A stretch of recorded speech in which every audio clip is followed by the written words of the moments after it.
Okay, so for this video, I'm going to play with three colors: indigo, brown madder, and I'm not the best at pronouncing this, quinacridone gold. And they all happen to be by the Vinci Brand. There's no reason why I'd picked the brand for this, other than price. I really like Da Vinci's price on their items. It's fantastic. The indigo is a little bit bluer, and there's the indigo on the palette, a little bit bluer than the Winsor Newton one. And the quinacridone gold, the only other time I've used that was with the Daniel Smith, which seemed different. And I've never used brown madder before, even though I think it's related to a lot of other ones on the palette. I'm not really sure what it's made out of. I know it's organic pigment. I'm just not sure where it's found in other colors, because the Prussian blue, the indigo blue is a mixture of a blue and I think a black, just like Payne's gray is, and there's other scenarios like that with colors. So that's what I'm going to be working with today. And once again, I'm going to be using the Strathmore 500 just because it's so easy. It's already cut to size and it's 8x10 and just lay it on there. I'm going to have to order more of this just for convenience. Today I'm going to go with kind of a cypressy swamp with the sun setting, kind of like the last video, where I'm going to have the light source in this area. I'm going to have the reflection down in here over the water, and then I'll have trees coming up. My main goal is to really just focus on having kind of dead cypress trees, where if you go out in the swamps, and I'm down in Louisiana, you'll find areas where you're going along and it's just a whole bunch of trees just up in the middle of the water or on the land, and they're just bare and dead with the trees, branches going off to the side. I don't know if it's because of the salinity of the water or something happening in the environment, but it's just really interesting. And it's really nice when you go out and fish or hunt or something like that, and you get to see all that. Or if you drive I-10 towards Baton Rouge and you go over Henderson Swamp, the Atchafalaya Basin, you'll see a lot there. If you take 90 south towards Morgan City and Homa and all those areas, you'll see what I'm talking about. Anyway, so I just wet the paper. I'm using the Ron Ranson Hake, and this is the medium size. I'm going to start off with a wash of the Quin Gold. I'm going to bring this over. I think it'll catch a little bit in the video. I think I like this angle the best, and I have two lights on either side now, plus the light in the room. So I'm going to bring those in. This is kind of that base tone.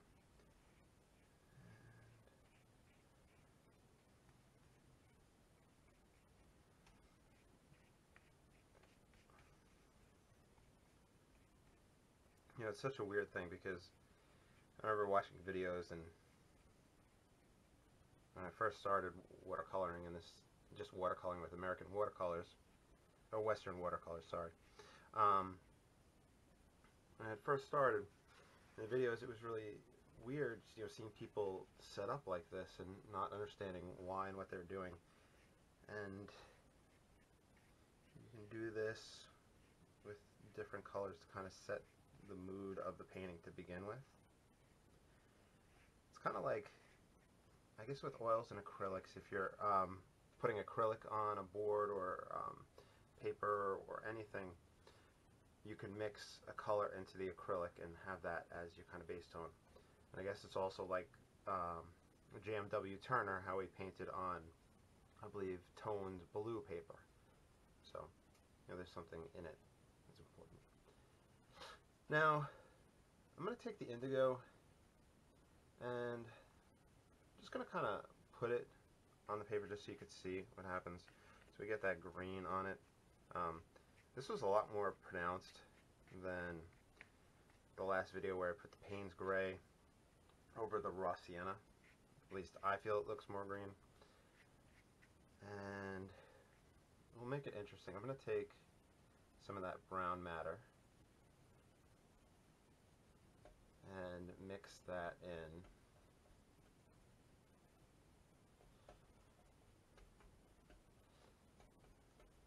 That should give us that purplish, and let's put that in as clouds. I'll darken it up. Even darker. Super dark. Let's see what happens with this. Just going with the side, just patting it in there. I read something interesting in a James Fletcher Watson book where he had talked about his initial wash, and his initial wash was burnt umber and ultramarine, to get a gray for the sky. And then while it was still wet, he mixed those two colors again, but got them really dark. He was like, the trick here was not to use much of any water while the paper was still wet, and then put that in as his cloud shapes. So that's one thing I try to keep in mind since I've read that, is if I have a wash on there and it's still wet and I'm coming over and doing cloud shapes, to kind of really mix that dark one. And I talked about that in the last video, and I mentioned Mr. Ron Ranson's take on that as well, how he had the same philosophy. And I wonder if there's really any carryover between the two, if they had looked at each other's work or read each other's material, or kind of one of those things where discovered simultaneously.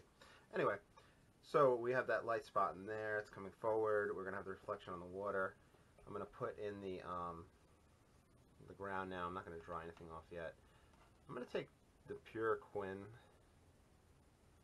and I'm going to just kind of put that along the back right there. It's kind of wet, and I didn't really dry the brush off that well.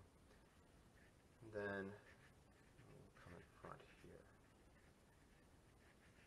So this is how we'll kind of do it. We'll have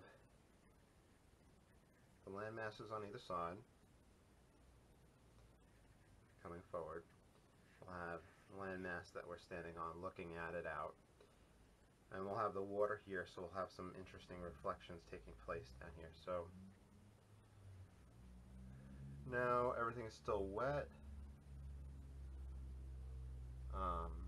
I'm mixing my indigo with the Quin Gold. I'm getting a green, and if I mix that with the brown matter, that brown color.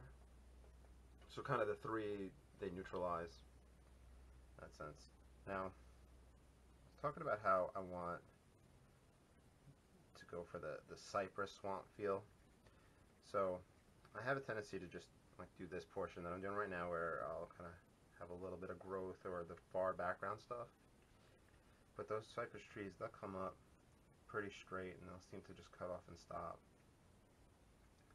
And this is all going to dry, and it'll mainly be covered up by a lot in the foreground. Maybe you'll see one or two of these in the final picture, or you kind of start looking at it, and then it's kind of fun trying to explore and see where the things went. But it's kind of just building up the layers. Okay. So we have a lot going on there. I like to jump ahead, kind of just start getting that in there, getting that idea. The edge of the marsh grass. And it's going to dry, and I'm going to come in and do that again. So let's try it out, and then we'll get to it.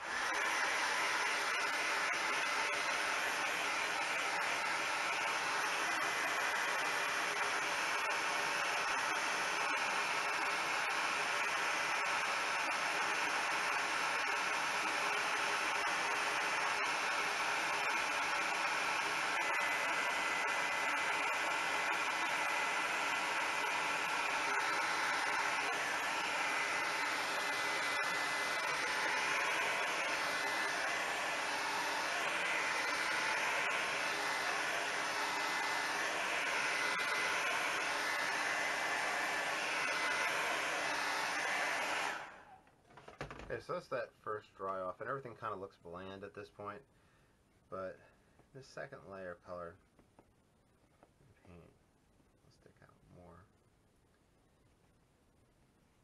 Just come straight up. This is just mixing the dark with them.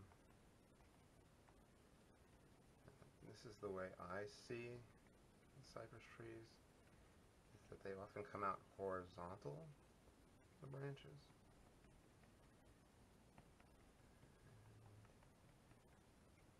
There's often a little bit of moss on the end. That's a good thing about the hate brush too, is that you can get this. And I know I have other videos up there and the quality's not that good, and you know, hopefully I can eventually have a whole bunch and they're good. But with good quality, I mean, I don't know if the good paintings or good videos are enjoyable. But what I think I have talked about in the past, at least in art groups, is that with the hake, I feel that I have to be careful of a repeated pattern taking place. Meaning, and I'm just going to do it on this, we have this part where it just happened to separate. If I do that, I have that repeated pattern.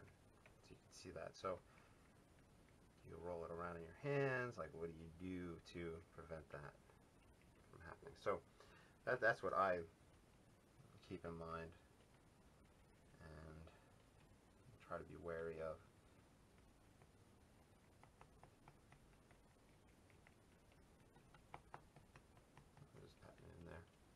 I don't want the video to take too long.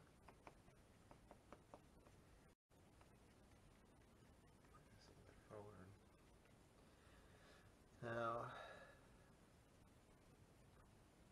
I get that strong indigo, that brown madder, and I'm going to really tap that in there. There you go. Just over that. I don't even need to really paint the water in. It just seems like that initial wash that we had done with the smattering of paint over it gives it the feel of the water, which is perfect, at least for me. Anyway, foreground.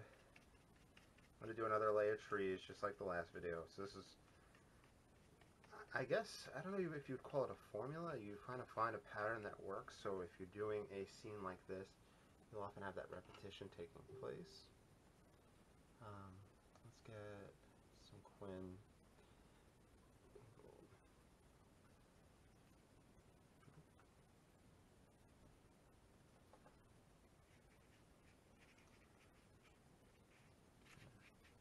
Make that pop, make it interesting.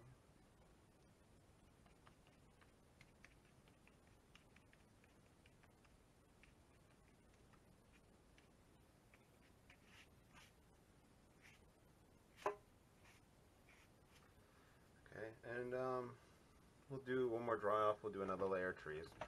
And then we'll call it that.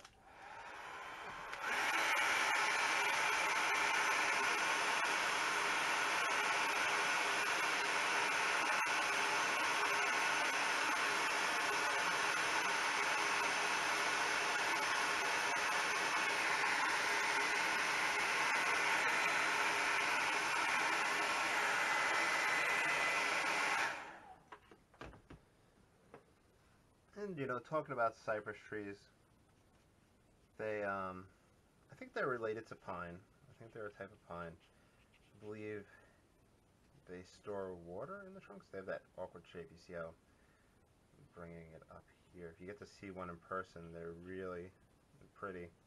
And if you get to fish amongst them, it's really nice. And they'll just rise up out of the ground. And they'll have these things that, if you aren't familiar with them, you'd be like, what is it? Is he painting rocks? And I've never done this in a painting before. Or maybe in a Chinese painting I've done it where the roots themselves, as they branch out, they actually come up again out of the ground in different areas, which is, it's really cool. But if you have a cypress tree near your house, it can grow up underneath cement or underneath the house and cause issues. So that's a little. My paper's starting to buckle.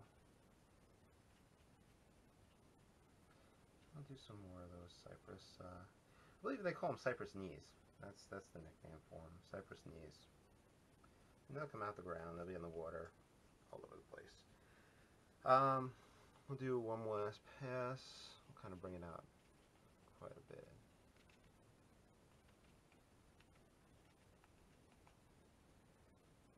I'll make this really dark to help separate it from the ones in the back.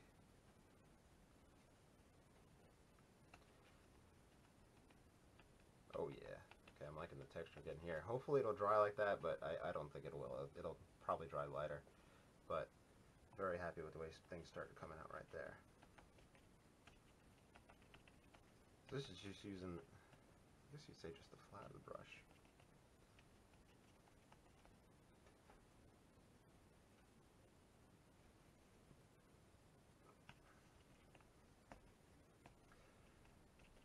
So if you're watching this, I obviously hope you enjoy the video, but I encourage you to think outside your painting box and try different color combinations while doing the same composition you usually do, and see how that works, see how the different things work. It's kind of like, I don't remember where I read this. There was a musician, or when he started off as a musician playing piano in a bar or something like that, he played something he knew and people asked for more, like encore, and he didn't know anything else to play, so he just I think switched up the key that he was playing in, so it sounded different, but it was the same composition. I don't know much about music, but those of you music buffs might know what I'm talking about. This right here, I don't know, I want something up in here. Somebody keeps messaging me. Sorry about that.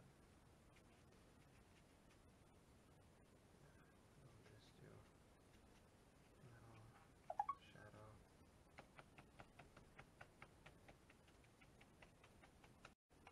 Get the texture in there. Just smashing the brush in there. I mean, just have fun with it. We could take the liner and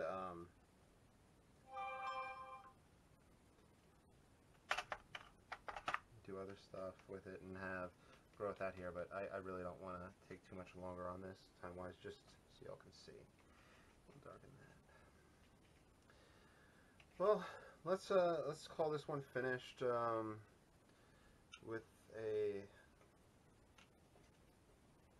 little bird back there. I think I just quoted Dave Usher. I think he says that. Let's call this one finished. He is an amazing YouTube painter, YouTube watercolor, acrylic, and all that. So I encourage you to check out Dave Usher. Also encourage you to check out Steve Cronin, Alan Owen. I think Joe Menza has a YouTube page, and Lois Davidson. Just throwing names out there for y'all. Okay. I'm going to sign it after it dries. Well, I hope you enjoyed. Please, I guess, subscribe if you want to see more.